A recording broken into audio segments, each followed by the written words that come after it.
Hey, welcome to the show, everybody. My name is Mike. This is the Leadership Toolkit. It's Wednesday at 12:05 Mountain, 2:05 Eastern. So thank you so much for taking the time to tune in and join me today. As you know, on this program, the whole goal is to be able to bring other people's experiences to you so that you're able to learn and grow, and not just grow yourself, but to grow your team, to grow your business, and just making sure that we're learning from people's successes. Sometimes we learn from people's failures. I am very, very excited today to have an outstanding conversation with my guest. My guest today is Natalie Essman-Lin. She's been a financial strategist for 20 years, has an amazing story. We were chatting a little bit beforehand. She definitely has a heart for entrepreneurs. She's got a whole line of journals out. She has her own podcast, the Better Your Business Show. And so I am just stoked. I am bringing to you today Natalie Essman-Lin. Good All afternoon. right. Good afternoon. Thank you so much for having me. I'm excited to be here with you.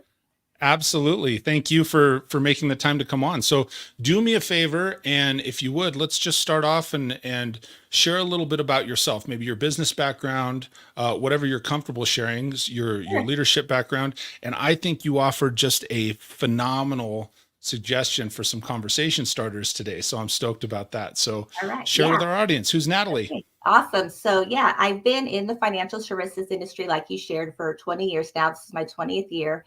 And I kind of fell in the industry. Although, what is funny is that people in my life, my sisters that have the personal relationship with me, always have said, this is just the perfect career for you. Because I've always, well, since I was in an elementary school, have earned money. So it made sense in that regard. But I became a mom young and kind of had to figure out what did I want to do with my life and what was going to allow me to be able to take care of us financially. And I got offered a position working in the financial services industry as an assistant. I was running a brokerage with a big broker in the industry, and I was able to spend time with some of the top leaders, very familiar leaders in the industry.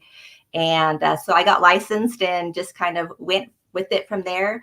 I've had different, chapters of I've been going through things, different licensing, different experiences. I had a time where I had an agency, which I really do enjoy. I really love helping to teach people how to earn money. I think if I could say I have a gift for something, that would be it. I can always see or find the money in the situation where I think a lot of times people don't notice it. And I think it's important because money is a tool that we use every day. We're just never taught how to use it. So that's kind of where my passion started. And then also just being able to learn how to take ownership of my own finances and, have that peace of mind in my own life.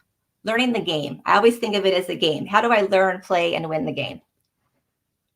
I love it. I love the learn, play, and win. Right.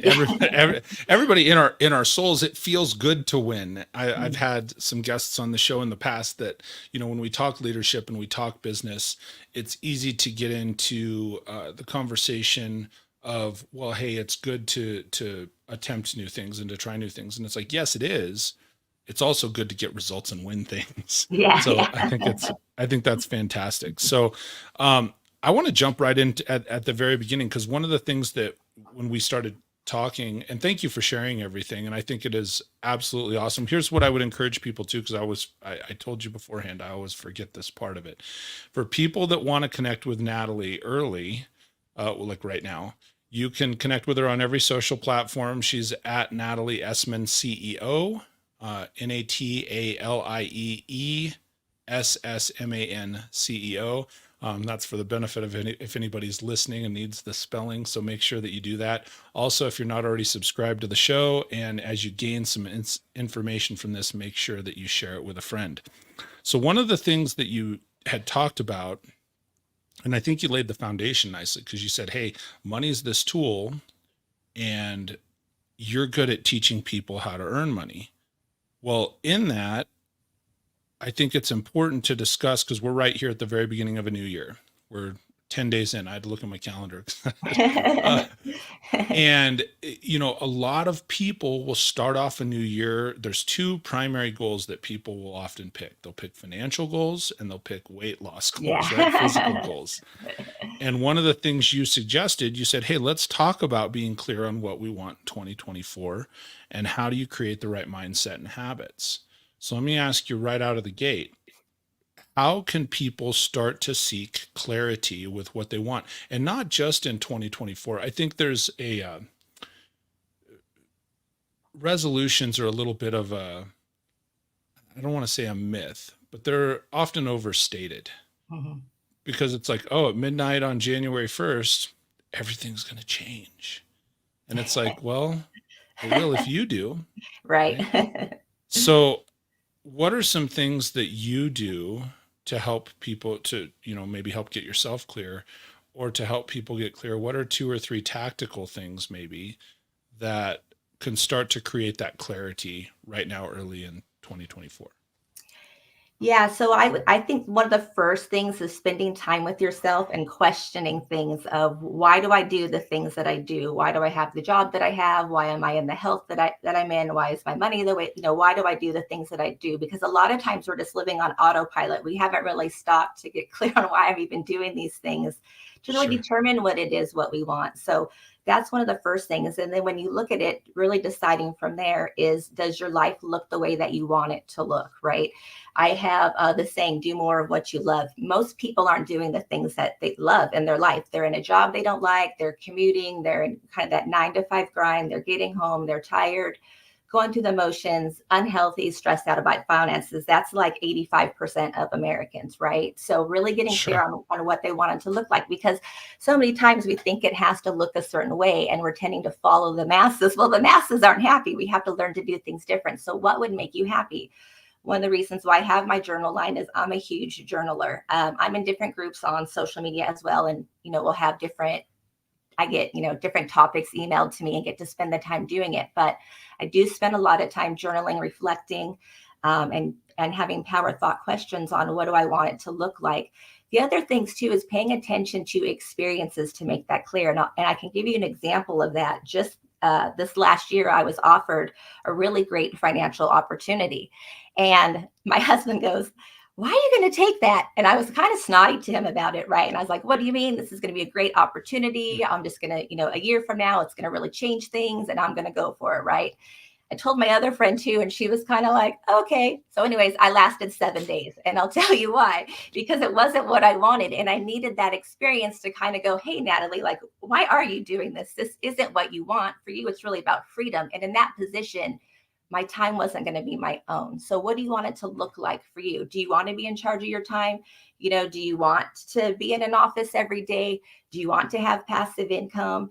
I think for most people, it's really not that complicated. They just want to have a good health, basic understanding, at least of their finances, that peace of mind, a nice home that they feel, warm and cozy in, where they can take care of their families in a safe neighborhood and enjoy their life. And unfortunately, most people aren't able to do that.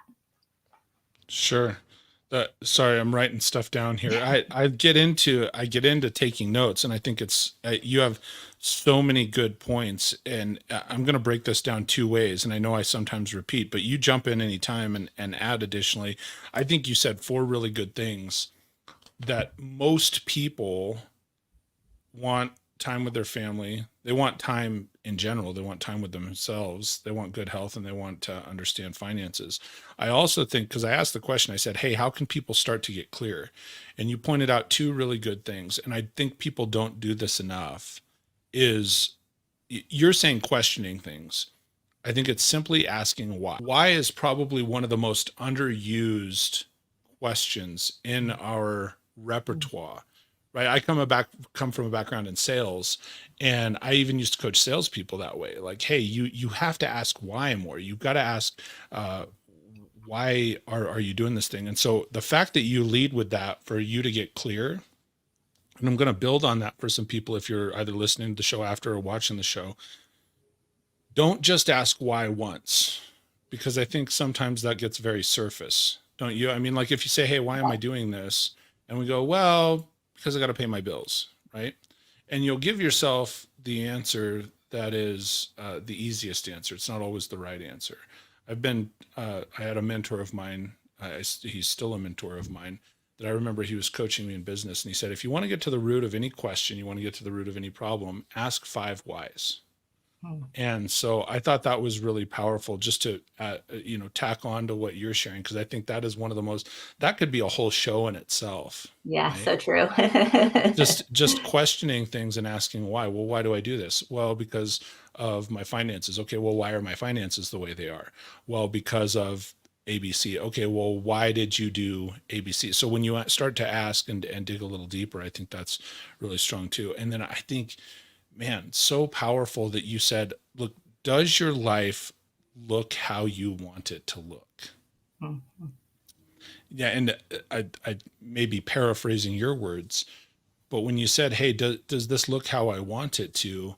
I think oftentimes, because your statistic, you said about 85% of apparent of Americans are going and doing something that they maybe don't want to do. Mhm.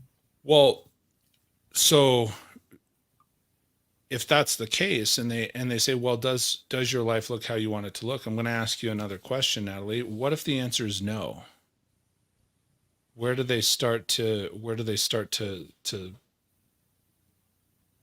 make moves, right? If they say, okay, does my life, why am I doing this? Well, because financially I need to do this thing, right? And well, why does my life look how it is, or does my life look how I want it to? And if your answer is no, no, it's not, no, it doesn't, what are a couple of steps, maybe two or three steps that somebody can start to take right now? No matter how small or how big, what do you think somebody could start to do to make progress toward how they want their life to look? So the first thing that I would say is add more of what you love to your life. Right? We Okay. have this schedule of going to work or, picking up the kids or blah, blah, blah, blah, blah. So start adding things that you love into your life. Most people aren't spending most of their time doing anything that they love by the time they work, pick up their kids, go through, making dinner, clean the house. So prioritizing the things that you love, what happens is that we aren't prioritizing the things that make us happy. And then we're not living a life that we don't love. So start prioritizing doing the things that you love, bringing yourself more joy.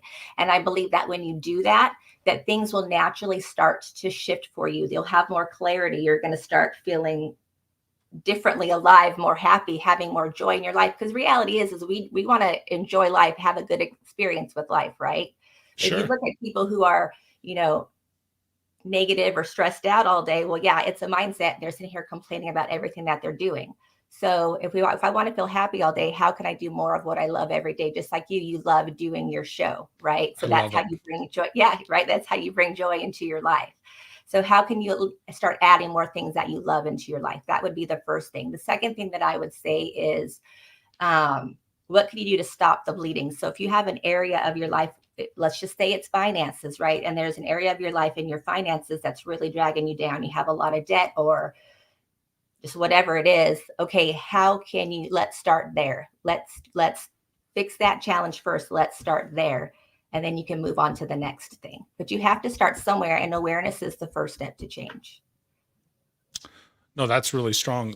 I think those are two really good things. You said, first, add more of what you love. I think one of the things that's important is then we have to be as willing to schedule things as, especially as business people, as leaders, we have to be as willing to schedule ourselves on our calendar Yeah. as we are to schedule everything else. Wouldn't you agree?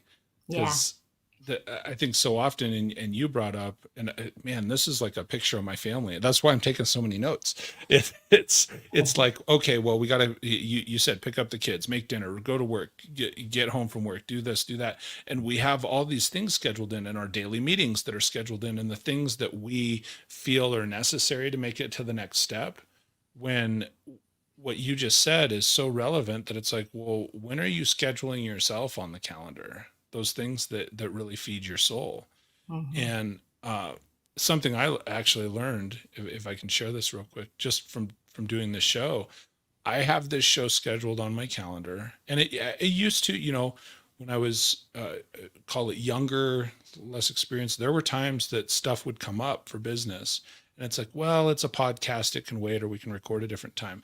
Nope, this is when we go live now on this one, so this is what we do, and you're right, I value it so much. And then the other thing you said, what can you do to stop the bleeding? When you're talking about finances, Well, let's talk about that right now, because I think that is something that weighs heavily on everybody's mind. Where we have, talking about the U.S., there's inflation, prices of stuff are going up, um, incomes aren't necessarily. Hmm. What are some keys that what are some habits that people could start to develop that, if finances, and the reason I ask you this one, you could venture off anywhere else, but certainly with your 20 years experience, I'm really interested to hear what you have to share.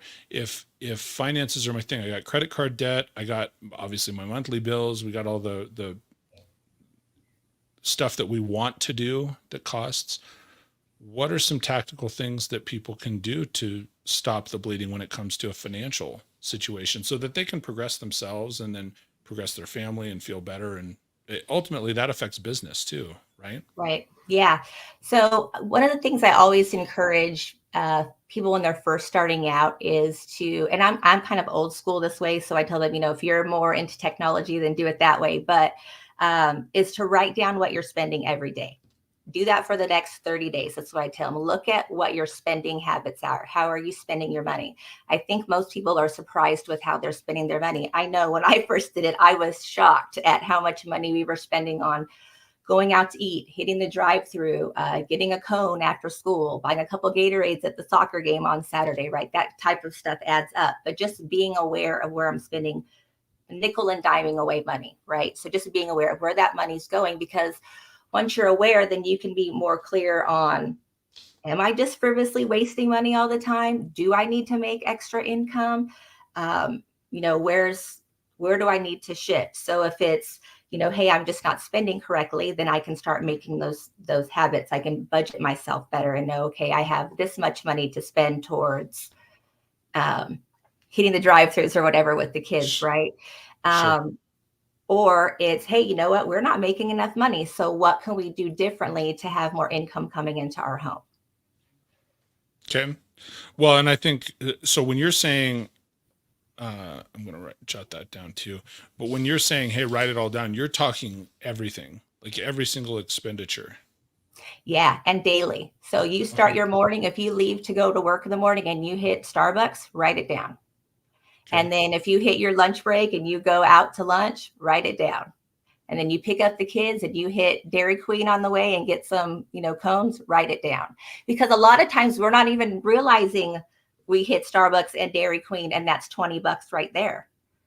Right? Maybe That's more than almost 20 bucks right 500 now. bucks a month. That's a car payment. Yeah. Right. Right. It's a car payment. And we don't even notice we're spending a car payment on there on cones and coffee. That's wild. So how do you, let me ask you this, because you're married. So how can you hold your spouse accountable to the same thing? Like, is this something you do as a collective for your family? Is it So, just you? no, we definitely, both of us definitely pay attention, but we are definitely very different when it comes to money, for sure. He does pay attention to budget, but our spending habits are very different. He's more of a free spender, I would say, than I am. I am And too not in that my he's, relationship. not that yeah, and not that he just values different things than I do. Like my husband's a foodie. He wants to go out, try new restaurants all the time. I'm like, it's not that big of a deal to me. You can, after 10 burgers at 10 different restaurants, there's a good burger is a good burger, right? But that's Sure. important to him. So As an entrepreneur, you still have to be able to lead yourself. You got to lead people and so on and so forth. What are some tactics? What are some things that you do to, keep yourself motivated, keep the right habits in place, and be growing yourself? And I think what I was saying when I was saying, hey, as far as growing your business, is it primarily you? Are you influencing a staff? What leadership tools are you using at your disposal on the daily, whether it be impactful for yourself or for a team of people that you may be working with? Hopefully that's more clear on the question. yeah, so I'm very habitual. I find it easier to be disciplined than not. So that's just something for me. But I would say a huge thing that I find very important that I think a lot of people need to start incorporating is I spend an hour with myself studying, journaling, getting in the right headspace for the day every day. And I look forward to it. It's like water. I just can't wait for that time to really get into there and have that. And I'd say that's one of the biggest things, because it gets me in the right headspace for the day to be able to do the things that I need to do. Exercise, I think, is so important. We have to be able, it's such a big factor on our mindset, how we're feeling, our mental health. I think moving your body every day is crucial. I agree. I jump on my elliptical every day, even if it's only for 15 minutes, just to get my blood flowing and my heart racing. I think that those are important things. So how does that help you? Because one of the things that you talked about was, mindset, habits, behaviors. You said you do that every single day. How do you form that habit to be able to, because like for somebody like myself, as a leader in business, I can look and say, yes, I agree with you. and I know it's important, but there's days I just don't feel like it. And so how do you continue to motivate yourself to say, okay, well, if I don't do this, it doesn't allow me to impact the people that I'm going to impact today in business? Do you have any other rituals in the morning that it's like, nope, I've just got to go do it? Or is it just straight up fortitude that you just go after it? Or how do you start that? Now that it's been 20 years, it's probably easier for me, but I would say in the beginning, it was just consistently making sure I was showing up, whether I felt like it or not, and being okay with it not being a perfectly great day, because we all have to learn and grow through these things, right? So it's okay if it's not perfect. And then knowing that we can recalibrate at any time. I remember when I first got into sales, I'd show up into the office, I'd have my 2-hour phone zone, and after 2 hours of rejection, I'd be like, I'm out of here. I'm throwing in the towel. My whole day's shot. I don't want to talk, right? And my CEO would be like, it's been 2 hours. Like, you're going to throw in your whole entire day. It's been 2 hours. No, like, just recalibrate, right? Go take a lunch and come back to it. I love yoga. One of the things that I love about yoga is we talk about it being practice, right? And so just knowing that, hey, I didn't feel like journaling today or this morning, so maybe I'll do it tonight. Maybe I'll do it tonight because I know the benefit it has. Or I didn't do it today. That's okay. I'm not going to beat myself up over it. I'm going to give myself some grace, but tomorrow I'm going to keep my word to myself and do it because it benefits me too. Sure. Well, I think you said a couple things there that are really valuable that I'm going to break out. One is, I don't think, especially in business, people, if you're a leader, if you're a manager, it's important to give yourself grace. I think that's a really valuable point. And as I talk to people on the show, as we have these conversations, sometimes like it's natural for you, Natalie. You're just like, oh, well, I just got to give myself grace. And I do, like, that's part of who you are. But for me, I key in on that, and it's like, that's a really valuable thing. Cause I know as in business, especially, I'm hard on myself, man. And I think there's a lot of leaders that are hard on themselves, and the harder you are on yourself, it will make you hard on other people. It'll make you harder on your employees. It'll make you hard on clients. It will harden you in business. And so I think that's something to just hang on for a minute and realize, like, where you're saying, hey, give yourself grace. It's okay if it's not perfect. I think that's such a valuable statement that you said there. When you're talking about, because you are an entrepreneur, and I know entrepreneurs and leaders, they've got some of these wires that we often feel like we need to just take it all on ourselves. Right. And that's how we get stuff built up, and we're not willing to give ourselves grace. We get built up that it's like, I got to do so much of this and I've got to do all the things. How do you delegate tasks in your business? And how would you recommend for somebody if, hey, I'm in a leadership role and I'm accustomed to doing all the things? What would you recommend for somebody to start delegating to other staff members or other people that are around them? Yeah. So one of the biggest challenges I see with people who delegate is them taking the time to invest, teach, and expect what they expect for who they delegate to. So we can delegate the task necessarily, but we can't delegate the responsibility that we were the person in charge of it. So making sure that we're taking the time to really teach that person how to do it. It is hard to delegate, right? There's a certain amount of trust that has to be built, but for us to grow and as a business owner, that's something that we have to do to be able to scale. I had a mentor one time that said, are you going to be able to trust somebody else with some of the most important aspects of your life? And in that time, he was talking about our money, right? Are we going to trust other people to watch our money for us? So, and even when we delegate, there's going to be balls that are going to be dropped. But as long as you've taken the time to teach them, you can go back, inspect what you expect, course correction. It's not going to happen that much, right? But I think the challenge on the front is us taking the time to invest into teaching somebody else what we expect of the things that we delegate. Because once you do that and they got it, we don't have to think about it again. Absolutely. I've heard it said, I think it was maybe John Maxwell or Dave Anderson. There was somebody, it was written in a book. And for me personally, the reason I asked that question is I still find it hard in business to delegate, but I've heard the rule is if somebody can do something 75 or 80% to the level that you can, then you should delegate that task because it allows you to move and it allows you to then scale and grow not just yourself, but your business, your team, your department, whatever area of business it is. So let me ask you, when you're talking about, because you said invest, teach, and inspect, and I think those are all really good, and lining out expectations. How do you approach somebody to tell them that you're going to delegate when and I'm hanging on your words, so I'm going to invest and I'm going to teach this person, because I think so often we don't have in business as leaders, as managers, so often in business, we don't have these conversations that are deliberate, right? We go in and we go, oh, well, Natalie's doing a good job with this. Here, let me give you this thing. And Natalie looks and goes, well, so I did a good job and I'm getting more work, right? Versus how do you frame up that I'm going to be delegating this to you and I want to teach you this skill?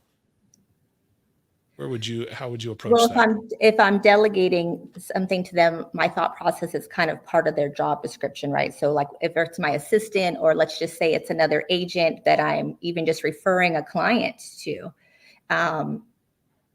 there has to be the trust there. And then somewhere in their wheelhouse, I know they have some type of skill to be able to accomplish the task, right? I'm not going to just give a new life agent that's never sat down with the client before. I'm not just gonna go, hey, right, go help this client figure it out.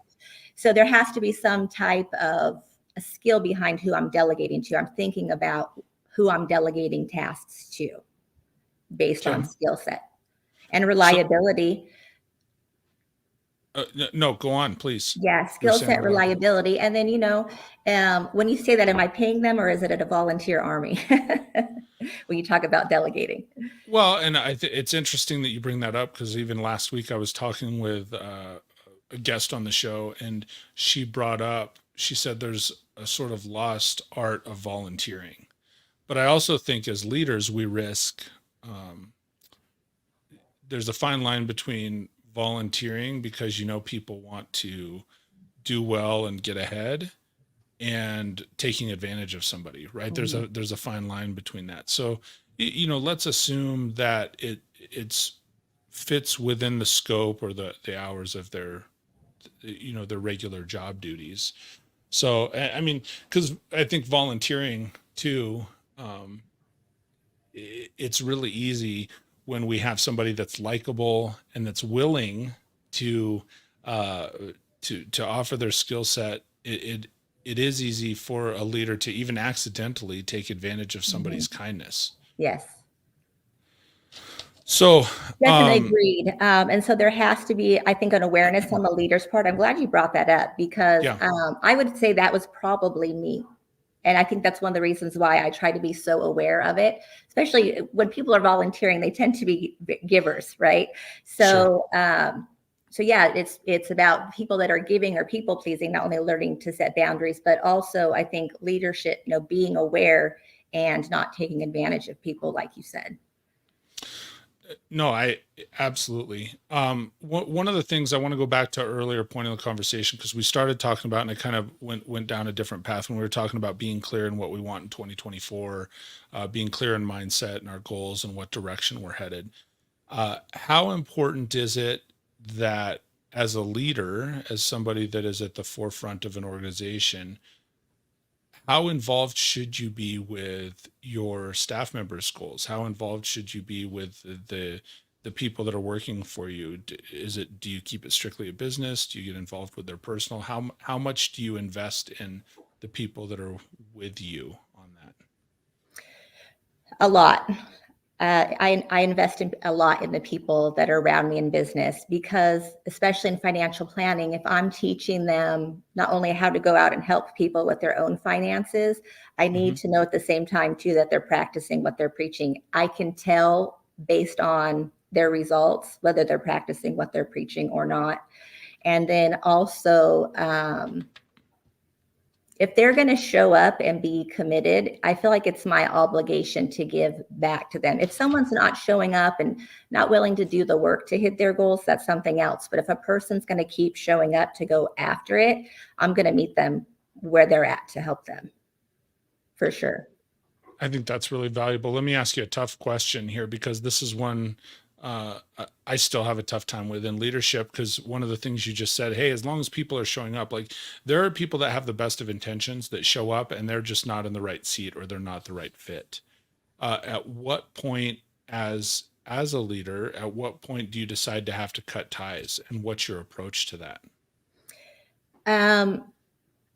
If the cutting ties isn't based on an integrity issue, then maybe it's just more of group conversations with certain individuals, not individual time, because we only have so much time in a day, right? Obviously, Sure.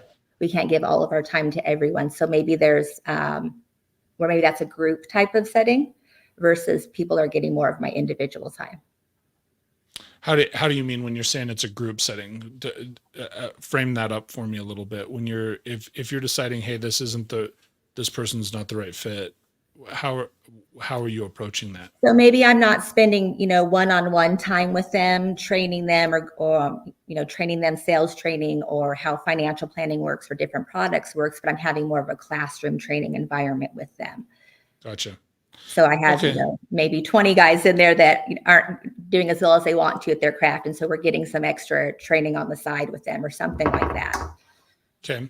And so what's the approach that you take? What if you get down to the point you just realize, hey, and I think this is an area that's really hard for leaders to grow as leader. I think in my opinion, a lot of people that are in real leadership roles, not just management roles because they've been promoted there, but actual leadership roles, and like what you're talking about, where we're connected with people, Natalie, that I think there's a lot of people that are in those positions that are very empathetic. They're very connected. You even said here, like when I was asking about the goals, you said, hey, I invest a lot in them and so forth. So when it comes time, if you're spending the group setting, you've done all of the things, what's the approach if you have to, either sever a relationship or let somebody go from business? And this is one of those uncomfortable things in leadership. I think it's valuable to talk about because it's something that we all have to grow from. As a leader, I always want everybody to be with me forever. Right. Like, hey, I just want them to grow and I want them to keep going. But the reality is, I think in probably most businesses, and I don't have a statistic to back this up. I remember a sales manager saying one time to me, though, he says, listen, the reality is 5 years from now, we're not all going to be working together. Somebody's gone on to pursue a career. Somebody's not going to have made it, and so on and so forth. So how can you let somebody go from that relationship and still, like you said, maintain some integrity and be able to still potentially have a positive relationship, but help them move into the next stage of where they're headed, so to speak? Am I paying them, or they're in like a sales position? No, no, you're like assuming they're an employee. You're paying them. They've been working either for you or with you on a contract role or an employee role, and you say, hey, we got to cut ties. What's your approach to that? I'm a pretty straight shooter that, it's just, maybe the skills weren't there. I'll just let them know that, I think it's time to move forward. If I'm paying them, I don't tend to have a challenging time having that conversation, right? Sure. Especially if I know I'm taking the time to invest in them and teach them the skills. I think it's different if I'm not taking the time to invest in them. And I know that in my career, oddly enough, I've had to spend a lot of time with entrepreneurs teaching them how to like invest in your assistant or invest. I know it seems silly, but most of us don't know how to teach. And when we're doing things, we're kind of on autopilot doing our thing. So we want to delegate. And it's like, oh, I don't even really know how I do that. I just go there and do it.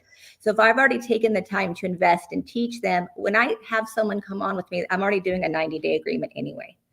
So I'm having the standards set beforehand. We're going to re-talk about things at the 90-day agreement, kind of see how things are going. Then, not that there's an expectation of things to be perfect by 120 days, things should be really good. 150 days, they should be off to the races for the most part. So if things aren't there, it's been a conversation that's been ongoing. It's not a surprise at that point, right? We've already talked. If it's in a sales capacity and just because the person is not doing well, and frankly, it's affecting their personal life, their family life, it is a more sensitive one-on-one conversation that needs to be had. And I think the reality in my experience been, they know it's time for them to move on. They just maybe haven't had I don't know, I can't think of another word besides the guts, but to change or to feel like maybe they're disappointing you or just whatever, to walk away.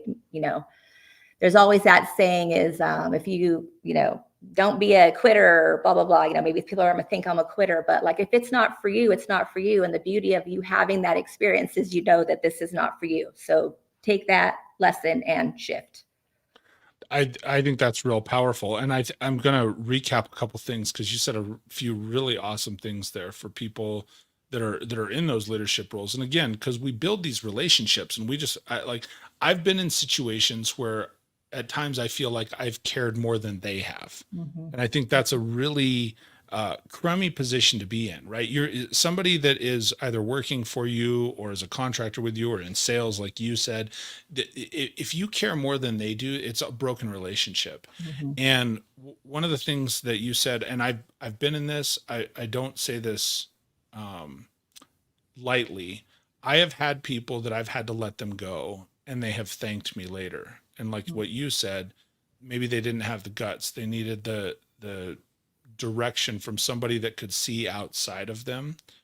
But there's three things that I'm going to hang on that you brought up that I think are really, really powerful leadership tools.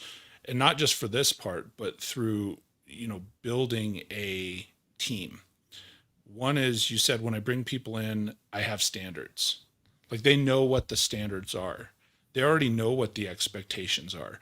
And I think so often, I think personally, my opinion, especially like I'm background in the automotive industry, but there's a lot of industries where we just bring somebody in because it's like, oh, well, hey, Natalie has experience as a financial strategist. Come on in and we're going to have you do our be our CFO. But then we don't give you expectations because we think, well, she's got 20 years of experience. Surely she knows, but we have to make sure and have that conversation and have the standards and make sure that we're on the same page. And then two, you said, hey, I have these conversations 90 to 120 days in. But at 90 days in, they've got this time frame. Up to 120 days, they should know. And I think that's really strong, that it doesn't just give them a timeline. It gives you as a leader a timeline. Like, hey, I said I'm going to do this thing. I'm coming back to you in 90 days to have this conversation. It allows an accountability piece for you to show that staff member, that report, that consultant, that you'll do what you said you would do as well when you're coming back to them. I think that's really strong. And then you said your expectations and the fact that you're constantly communicating with people. Hey, Chris, I got a buddy, Chris, on Instagram. I got Instagram going today on StreamYard. You're like the second person That's ever cool. to be on my Instagram as well. And it's good to see you, Chris. I wish the Instagram comments would come up in my side here. It comes up on the side screen. Sorry, I got distracted. It's like a squirrel. But the last thing, it was either the third or fourth thing that you said was, hey, I'm in this constant communication with people.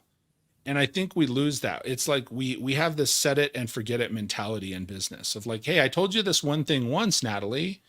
Why didn't you get it? And you're like, but I think it's very strong that you commented and you said, no, it's not going to be a surprise to them. Mhm. And it shouldn't be a surprise. It shouldn't be a surprise both for the positive or the negative, right? If somebody's doing a good, let's flip the script. If somebody's doing a good job, do you do any of these things differently? That's a question. I'm not just Meaning as far as yeah, standards and expectations, yeah. or Standards, expectations, checking back in 90 days, constant communication. If someone's doing a great job, are you doing anything differently? no, I'm still always going to check in because we all have seasons. Just because they're doing great for a little while doesn't mean something's going to happen and one day they have a bad day. I mean, I can tell you there's several times in my career where thank God someone in leadership reached out to me because I could have been on the super high and then everything just came crashing down. And it doesn't even have to necessarily be business related. Maybe something happened in their personal life, right? Sure. People need to know that you care about them. So no matter what the season is, if they're still on their high, I'm still going to keep that open communication, even if it's just reminding them, how awesome they are and that I'm here if they need me.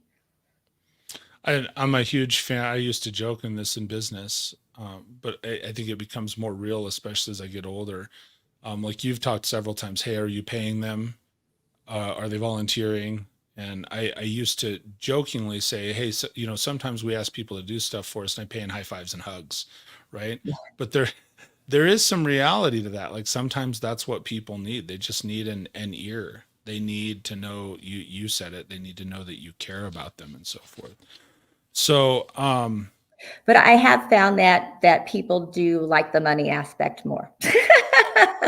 So the biggest thing that I feel that I can do for somebody is help them make money or help them get that financial stress out of the way. Because as much as they liked that for me, they like it much better if I help them make a couple $1,000s extra on the side for the month or whatever. They like that much more. well, no, and I think that's valuable. And we're kind of coming to the tail end here. Let me ask you, what are not to share all your trade secrets, but certainly as a reminder, if anyone wants to connect with Natalie, and because she said early on, I teach people how to earn more money. You can connect with Natalie at Natalie Essman, CEO. It's Natalie, capital Essman, CEO. Natalie, what are a couple things if you're teaching somebody to make money as a financial strategist? Because we talked about, like you said earlier, hey, stop the bleeding and assess what it is that you're spending. And I know I'm skipping around. I'm going back to that part of the conversation, but it just occurred into my head that, and I should have asked you this earlier, and I think it'd be valuable. What are one or two ways that people could approach right now to start making more money in 2024? Do you have a few tidbits on that? Well, again, I think that it goes back to you, your value systems, and what you like to do. So if we're going to have a conversation around that, let's just say it's an individual that has zero entrepreneurship background, and just but loves baking or something like that. It's like, okay, well, how can you turn that into a way to make money? There's this website, it's called Side Hustle Stack. And you go to that website and it literally has all these different things you can do to make side money. People are renting out half of their garage for money. There's just all these different things that you can do to earn extra income. So start exploring with that. Making extra income is easier than we think. We're so used to it being, I got to commute and I work this hourly 9 to 5, and it's only $274 a day. You're making 6 figures a year. Okay. I was talking to our kids the other day. I was like, that's 4 pairs of Nikes. Could you sell 4 pairs of Nikes today? That's crazy. The profit, right? Could you do that? And if so, could you do that? Most people have a 10-hour day by the time they could commute. So in what amount of time do you want to do that in?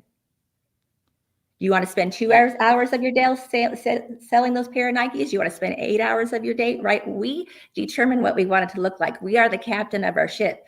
So it's just being creative on what ways do we want to do that. I was watching on Instagram, this guy was going around, he was power washing people's trash cans. This dude's going around like 2-3 hours a day, bringing over 100 grand a year. I'm going to assume most of that's cash, right? I'm going to assume. And he's power washing trash cans for people in the morning. Sure. That's there's just crazy. so many different things that we can do. It's really just about being creative. And I think when we do it based on things that we already enjoy, it doesn't feel like work to us. I was at the nail salon. The lady goes, "You're not working today?" And I'm like, "I just really don't feel like I work." I just really don't, because every day Right. I'm just enjoying what I'm doing. I'm creating value. And because I'm creating value, money's coming back to me for creating value. Money follows value. That's a really good line. Money follows value. And I think everybody needs to remember that, regardless of what level you are in an organization, regardless of whether you are a staff member, a consultant, uh, all of the things, a leader, a manager, a top level CEO, owner. Uh, God, you just nailed that right on the head, Natalie. I mean, money follows value. So what are you doing to provide value to people? Because the money, the dough will follow, right? Yeah. Miley Wilson asked, what was the name of the website again? I looked it up here. I think this is the right one. You said sidehustlestack.co. Is that Yeah. correct? Mm-hmm. Sidehustlestack.co. So there that is for you, Miley. It's sidehustlestack.co, not .com. Yeah. Okay. I'm gonna go look at it. Yeah, right. And it just kind of gets your creative juices flowing, right? And then you can kind of decide, ooh, what if you can switch it a little bit to make it more for you, or to make a higher profit margin, or whatever, to design it how you want to design it. That's awesome. Well, we're at the 50-minute mark. So any final thoughts on we went a bunch of different places today. Natalie, thanks for entertaining the way that my brain fires off, because I like you had so much valuable information. Any sort of final thoughts as before I take us out here? It's our fear around money that gets us from taking action. So if you did not have any fear around money, what action would you take today? That would be the question that I would leave people with. If you didn't have any fear around money, what action would you take today? Did I get that right? Yeah. It's a strong question. It's a really strong question. Thank you for leaving us with that. And Natalie, thank you for joining me. Again, I know people can connect with you on just about every social platform. It's at Natalie Essman, CEO, right? And Yep. I'll put that in the show notes as well. I appreciate you very much. I appreciate your time, your wisdom, everything you had to share. And if you want to hang out for just a minute, I'm going to go ahead and take us out. Awesome. Thank you so much. I loved being here. Thank you. All right. Well, everybody, that brings us to a close for another episode of the Leadership Toolkit. Awesome way to start the year with Natalie, and sharing some financial wisdom, some personal wisdom, just really, really good stuff. I'm so thankful that she came on today. I hope you are too. Do me a favor.